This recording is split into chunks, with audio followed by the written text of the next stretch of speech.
G'day guys, Steve Morgan here for Fishing Monthly Magazines on a beautiful morning at Cleveland Point in southeast Queensland. I'm here with Garry Fitzgerald from SeaJay Boats, and Garry, you've got another one of these great SeaJay locally built boats in Bundaberg. We got this to test today and it's got a bit of a surprise on the back in the form of a new Yamaha. Give us a bit of a summary of what this boat's all about and what's it called? Well, this is the 4.88 Avenger Sports. It's one we released last year, and I think you and I took it for a bit of a blast at the time, but it didn't have the brand new donk from Yamaha on the back. We'll get to that one. This is a 4.88 with a massive beam on a 2300 wide, reverse chine, sharp entry, nice and flat at the back, and so it's a great fishing platform. And this is built on the Adrenaline hull. For the people that don't know about the Adrenaline hull, give us Adrenaline 101. Well, so, we've designed it, we've gone to a wider body, so we made ourselves, the whole range of Avengers real four-stroke friendly, so we future-proofed them. That allows us to go to a nice sharp entry, so we've got a nice soft ride, flattens out at the transom, so we've got great stability at rest, and those reverse chines gives us good cornering and great handling. Tell us about the Avenger Sports family. This one's the 4.88. What other sizes are there in this boat? Right, so we've got the 4.28, a 4.48, 4.68, and last year we brought in the 4.88. And we utilise this Adrenaline hull in a couple of different models. In the word sports in SeaJay speak, that means side console. So this is the Avenger Sports. We do an Avenger, and we use the same hull for our all-rounder, which is same hull, different deck configuration, and then our stand-up centre console, our navigator range. So as a customer, if I like this hull, I can get nearly any iteration that I like just by talking to my SeaJay dealer. I can order whatever paint, whatever side console, tiller. If you want it, you can build it? Absolutely. So we're going to go to Will Lee now from Yamaha, and he's going to tell us about this brand new Yamaha F75 on the back, because he knows more about it than anyone else here. So when we do a boat test, we like to get the experts along, and I've got Will Lee from Yamaha here. Will, you would have been excited about this new motor on the back of the SeaJay. This is the Yamaha F75. Tell us all about it. Yeah, well, like you say, Steve, very excited about this one. This is a brand new engine for Yamaha in Australia. It's our new 75 horsepower four-stroke. It complements now a full range of four-stroke engines in our lineup, so it's a nice thing to have. Now, its closest relative in the range, I suppose, was the old Yamaha F70, and that 70 horsepower outboard must have been the most popular mid-range outboard in Australia, because it's been available for so long, and it was such a trouble-free outboard. A lot of the heritage of that pops up in the 75, or is it a new platform? Yeah, look, it shares a lot of the same technologies. The F70 is one of Australia's favourites, and it will remain to be one of Australia's favourite. This is a brand new engine that's going to fill a gap that we previously had in our range.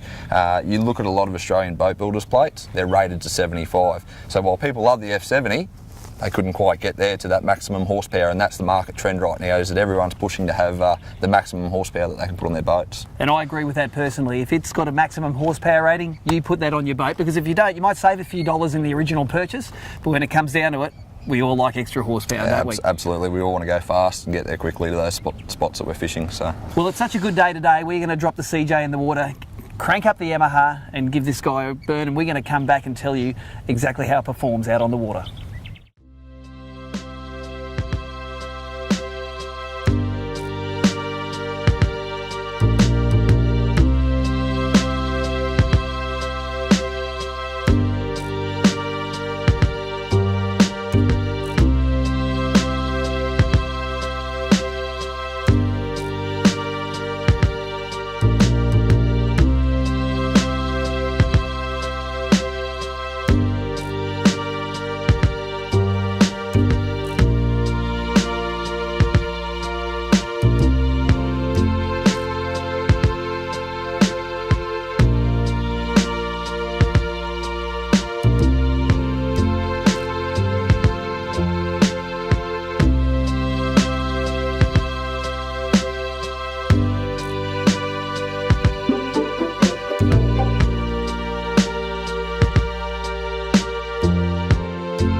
So, like always happens when we go boating with Garry Fitzgerald and the guys from SeaJay Boats, the Moreton Bay just flattens out, and it's done it for about the third time this test, and it's not really ideal conditions to give a true rough water test of this adrenaline hull.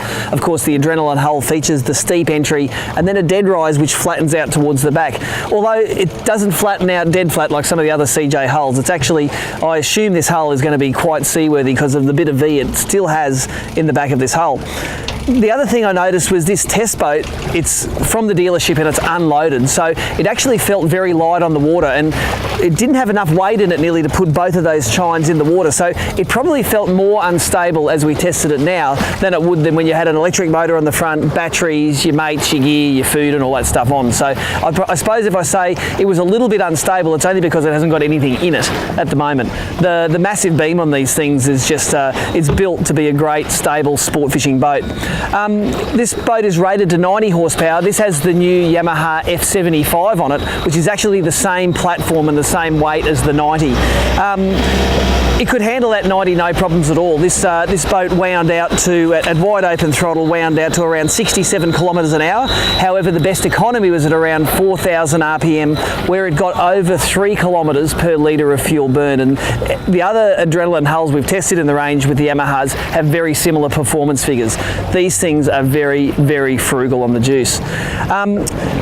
The motor, even though it's only 5 horsepower more than the Yamaha's standard F70, it's a lot heavier. A standard F70 weighs in at 118 kilos. This weighs in at 162 kilos, but with the abundant beam, this boat could very easily handle that weight motor. If I was going to order it, I would always order a 90, the maximum horsepower, because that's what I do, and that's what I think everyone should do. You can save a few dollars ordering a smaller outboard, but if you order the maximum horsepower, you're never going to be disappointed with the power you've got available. All through the rev range, because of this is the 1.8 litre version rather than the 1 litre version, it seems a little bit more torquey than the standard Yamaha F70. The F70 is always hyper frugal and gets the job done. This thing has got a little bit more when you put the hammers down. As I said, this is an ideal boat for camping, for fishing with the guy. You can cast net off it. It's really as a blank canvas. So anyone here in Queensland where these are built, or Australia-wide, you add the things you need to this hull and you're going to get a platform that suits your needs. The boat, as tested, came from Stones Corner Marine at $34,500. However, boat motor trailer packages that are a blank canvas start from the low 30s. So if you want to put together your ultimate sport fishing boat, one of these adrenaline hulls is probably a great place to start. For more information, go to SeaJay's website or like SeaJay Boats on Facebook. But until next time, this is Steve Morgan, hoping for some dirtier weather on the next SeaJay Boat Test.